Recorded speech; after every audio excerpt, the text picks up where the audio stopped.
Kshetrigao Assembly Constituency के Fair Price Shop FPS agent कुल हुमदोइना खुदेक पीदुना FPS agent की list थोकपियु हाइदुना Imphal East District की DC दा application pishinba Lakpada DC Unaba phangdabadagi agency के maikei के pendaba phongdoknarakli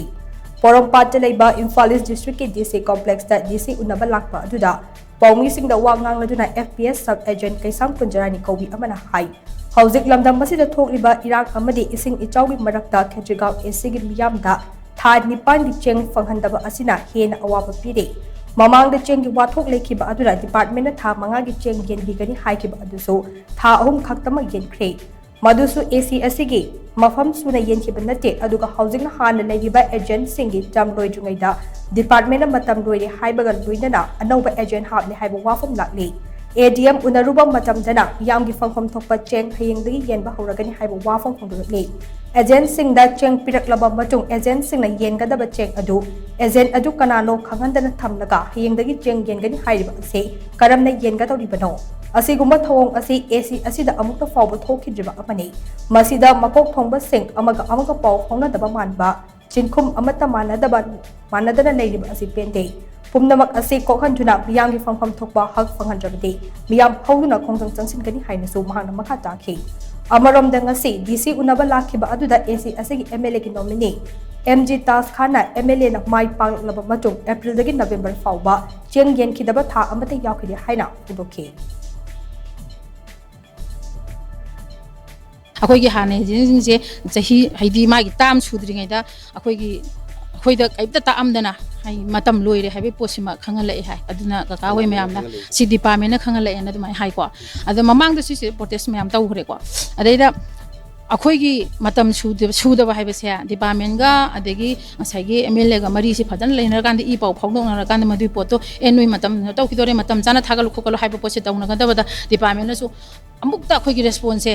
dia so wai ro unaningba matam da unadabi khoi la unage chalaga so he kakana unage chalaga so he lot khibi dc so dum response so daw daw rakhidre so koi ro base adu thani pan su jale sing jawba mayama yaudana loi wanare adu department yal ge haragana thado loinba inbira so amu phabana so du na tre adu ga hujik se order thoi habi gi posima haidigi agent gi order thoi sieng hayeng yelani haiba posima khoi tajare agent sing si order thoi haraga list di khoida uhanbiyu haibada moi piu yadre cheng hayeng yelani haibire sarna agency na karam kanda thokanda agent ko thangda piduine agent na pung kya da thokanda pung kya da cheng yen doina sini ikogi matam sang na Kshetrigao kendra da November dagi ngasi phogu hidi July gi tang ngasi kungani thoi kungomdoi joksala si phobda cheng yen bido cheng bibi daba Kshetrigao kendra gi honorable MLA gi makha da leriba sub agent sing shopkeeper sing punamak se ngasi phoba DC na haidok piduna result bibidana lebiba adugi damakta ikhoi kari shopkeeper sing na afam sida MLA DC da submit toge ikhoi gi haidok piu thani pani cheng bibi wen haige laksa ado ADM gunare ADM na di hayeng digi cheng elani nai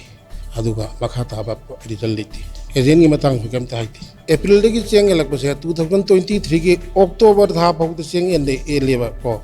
si ele is kari gumba hariba marki 22 gi sima 23 gi si ele marak sima kari gumba marak se koi honorable Kshetrigao gi honorable MLA gi agent sing sina shopkeeper sing sina sub agent sing sina sub agent sing sina cheng ende haiba record am khadang piba khodak te koi MLA resign ta hunge